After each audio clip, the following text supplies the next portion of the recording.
श्री राधे, जय श्री कृष्ण, नमस्कार हैं। आज पुनः आप सभी के साथ एक नई बात पर चर्चा करेंगे। आज की समाज में देखा जाए तो बहुत से लोग रोग, असाध्य रोग, साधारण रोग, इन सबसे पीड़ित हैं। तो उसी के समाधान के लिए, उसी के उपाय हेतु इस पावन अवसर पर पुरुषोत्तम माह में हमें क्या करना है कि कठिन से कठिन, असाध्य से असाध्य रोग भी, असाध्य रोग से हमें छुटकारा मिल जाए, यानी हम पूर्णतः स्वस्थ रहें। तो सर्वप्रथम हमें देखिए, हम जब डॉक्टर के पास या जब हम दुखी होते हैं, कुछ बीमार पड़ते हैं, कोई भयंकर रोग या कुछ हमारे लिए शारीरिक परेशानी होती है, तो उसमें 3 कारण महत्वपूर्ण होते हैं। पहले हमें उसको समझना है कि ये रोग हुआ कैसे है, इसका कारण क्या है। सर्वप्रथम व्यक्ति के अस्वस्थ होने का कारण होता है उसका खान पान। यदि आपने संतुलित भोजन नहीं लिया या फिर आप प्रकृति के विरुद्ध आचरण कर रहे हैं, अर्थात कि आप ठंड में ठंडी चीज़ें खाएंगे या गर्मी में गर्मी चीज़ें खाएंगे, तो ये आपको नुकसान कर सकती है। और उसके अलावा भी जो हमारे सात्विक भोजन के विपरीत है, यदि वो भी भोजन आप लेते हैं तो उससे आपको शारीरिक परेशानी हो सकती है। कुल मिलाकर के किसी भी कारणवश यदि आपका खान पान अशुद्ध है तो सर्वप्रथम बीमार या रोगी होने का कारण हमारा खान पान बनता है। आज की यदि स्थिति देखी जाए तो प्रत्येक वस्तु, जो खाने पीने की चीज़ें हैं, वो कई प्रकार के केमिकलों से निर्माण होती हैं। दूसरी बात, यदि हम कृषि की बात करें तो कृषि में भी आज सब्जियों में भी कई प्रकार के दवाइयाँ, इनका प्रयोग किया जाता है। तो इसके फलस्वरूप हमारा अस्वस्थ होना स्वाभाविक है। चलिए, यह जो अस्वस्थता है ये कैसे ठीक होती है? ये इस दवाइयों के सेवन से, इलाज से और अपने खाने पीने में कुछ परहेज करके इन चीज़ों से हमें बचा जा सकता है। दूसरी बात, दूसरे प्रकार के जो रोग होते हैं वो होते हैं हमारे किसी पाप कर्म का फल होता है। वो किसका फल होता है? पाप कर्म का, इस जन्म का अथवा पूर्व जन्म में किए हुए पापों का फल के स्वरूप में कोई रोग, असाध्य रोग हमें कष्ट दे करके हमारे उस पाप को हम भोगते हैं रोग के माध्यम से। तो यह कैसे? यह आपको दवाई के साथ साथ इसका आपको प्रायश्चित भी करना पड़ता है। आपके ग्रह दशा, ये सब उसी के अंतर्गत आते हैं। आपकी ग्रह दशा कैसी चल रही है, यदि आपको दवाई से आराम नहीं लग रहा है तो समझिए ये आप अपने किसी पाप कर्म के फल स्वरूप यह दुख, यह सारे कष्ट उठा रहे हैं। तो उसके लिए आपको देवाराधना, कुछ नियम, जब अनुष्ठान, दान पुण्य के साथ हुआ है रोग ठीक हो सकता है। दवाई प्लस जप, दान, भजन, या अनुष्ठान के माध्यम से ब्राह्मणों द्वारा उसे हम करा सकते हैं। 2 प्रकार। अब तीसरे प्रकार का जो रोग है या हमारे लिए शारीरिक पीड़ा होती है, उसमें कारण होता है आप पर किसी ने गलत मनसा से कोई तंत्र क्रिया की हो, तंत्र, जादू टोना, काला जादू इत्यादि किया हो, साथ ही किसी देवता का अपराध हुआ हो, आपसे ब्राह्मण का अपराध हुआ हो, आपके कुल देवता, इष्ट देवता, गुरु या माता पिता रुष्ट हों, तो तीसरे प्रकार के जो रोग या तीसरा प्रकार कारण आपके शारीरिक कष्ट में यह हो सकता है। अब आपको ये समझना है कि ये कैसे हम जानें।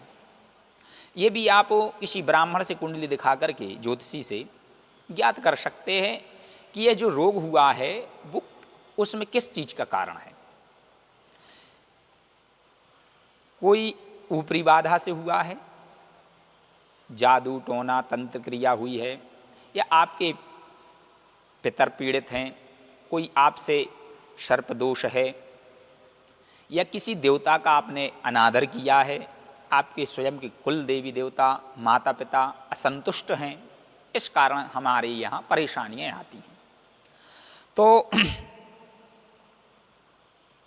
आप 3 प्रकार से दुखी होते हैं, और आज इन्हीं के निवारण के लिए आपके लिए अचूक और स्वयं सिद्ध उपाय बतलाने जा रहे हैं।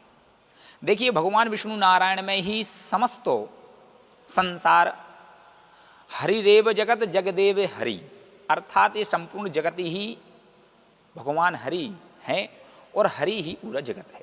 इसलिए कोई भी कृत्य कैसा भी क्यों ना हो, यदि हम भगवान की शरण में जाते हैं तो अवश्य लाभ होता है। तो इस पुरुषोत्तम माह में असाध्य से असाध्य, कठिन से कठिन, भयंकर से भयंकर दुख, बीमारी या रोग का निवारण कैसे होगा, इसका आपको उपाय बतलाते हैं। एक दिन निकल चुका है, वीडियो बना में थोड़े विलंब हो गया, तो कोई बात नहीं है। आप कुछ अच्छा सा दिन देख करके पंचमी से अथवा दशमी एकादशी से अनुष्ठान कर सकते हैं। एकादशी से एकादशी पर्यंत करें तो बहुत उत्तम है, और जो पूरे माह कर सकते हैं वो भी अच्छा है। बस आपको करना क्या है, जो बताया था नियम पिछले वीडियो में, भगवान श्री कृष्ण की स्थापना करनी है आपको। नियम वही रहेंगे आपके, प्रातः काल उठना है जल्दी, सूर्य को अर्घ्य देना है, उपवास करें तो अच्छा है, ना करें तो एक टाइम भोजन ले सकते हैं। पूजन के पहले कुछ नहीं लेना है, पूजन के बाद में आपको तुलसी दल जो भगवान को चढ़ाया है, तुलसी लौंग इलायची इत्यादि जो भी हम, वही प्रसाद के स्वरूप में लेना है। उसके बाद में रात्रि को आपको भोजन करना है, ये नियम है। तो एक पटली पर पीला वस्त्र बिछा करके उस पर भगवान श्री कृष्ण की तस्वीर या मूर्ति स्थापित करें, धूप दीप दिखलाएं, एक कलश प्रज्वलित करें, एक नारियल लेकर के पुनः संकल्प लें कि हे प्रभु, इस पुरुषोत्तम पावन माह में असंभव से असंभव कार्य सिद्ध होते हैं, ऐसा वेद और शास्त्रों का मत है, और आपकी हम पर कृपा बनी रहे।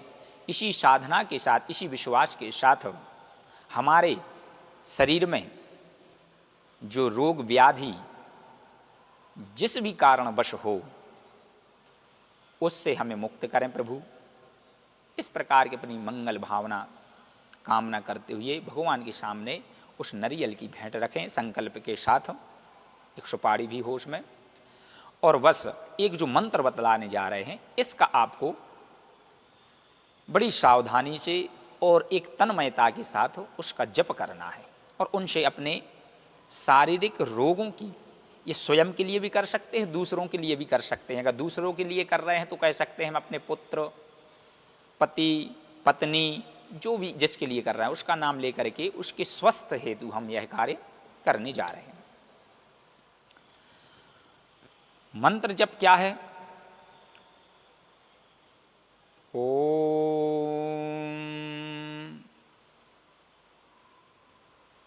कृष्णाय वासुदेवाय हरये परमात्मने प्रणतः क्लेशनाशाय गोविंदाय नमो नमः। कृष्णाय वासुदेवाय हरये परमात्मने और प्रणतः क्लेशनाशाय श्री गोविंदाय नमो नमः, एक मंत्र। दूसरा, इनमें से आपको जो उचित लगे उसका करना है।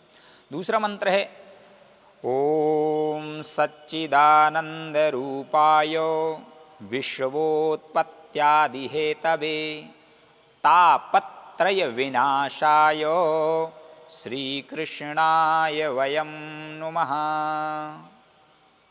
तापत्रय विनाशाय श्री कृष्णाय वयम नमः। इन दोनों में से कोई सा भी एक मंत्र भगवान श्री कृष्ण का ही है यह, इसका जप करें पूर्ण श्रद्धा के साथ तो अवश्य ही इसी माह में यह 15 दिन का अनुष्ठान एकादशी से एकादशी पर्यंत और जो पंचमी से पूरी पूज मतलब कि यह अमास तक चलेगा, तो इस पंचमी से लेकर के जो अमास पर्यंत करेगा अवश्य ही उसे उसका असाध्य से असाध्य रोग भी शीघ्र ही ठीक और वह स्वस्थ हो जाएगा व्यक्ति।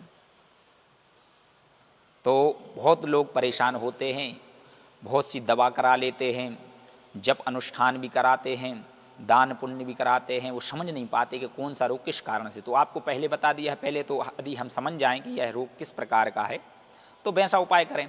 यदि ये सब नहीं समझ पा रहे हैं तो 3 वर्ष के बाद पुरुषोत्तम माह आता है, उसमें यह उपाय कीजिए।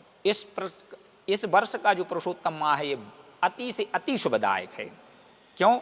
इसमें श्रावण भगवान शिव का भी महीना सम्मिलित है, तो भगवान शिव की भी कृपा उस व्यक्ति पर प्राप्त होगी। और स्वयं भगवान शिव वैद्यनाथ हैं, वैद्यों के वैद्य हैं, तो ऐसा कोई रोग नहीं है जो वो ठीक ना कर सकें।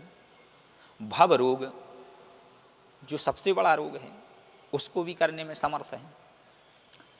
चलिए, अब पिछले जो वीडियो में बतलाया था आपको कि भगवान कृष्ण के या विष्णु के 33 नामों से ही उनका अर्चन भी करना है, यह जप भी करना है, और उसके साथ साथ उन 33 नाम जो आपको पिछले वीडियो में बताए हैं उनका भी आपको नाम लेकर के भगवान को समर्पित करनी है और यह मंत्रों का जप करना है। कम से कम दिन में एक बार में 3 माला आपको करनी है ये, और इसको बढ़ते क्रम में अधिकतर अगर इसको बढ़ा सकें तो अच्छा है। जितना आप अधिक करेंगे उतना अधिक आपको लाभ मिलेगा। कहने का तात्पर्य ये है, यदि प्रतिदिन आप 1000 जप करते हैं तो यह विशेषकर प्रभाव होगा और निश्चित मानिए कि आपका कार्य सफल होगा।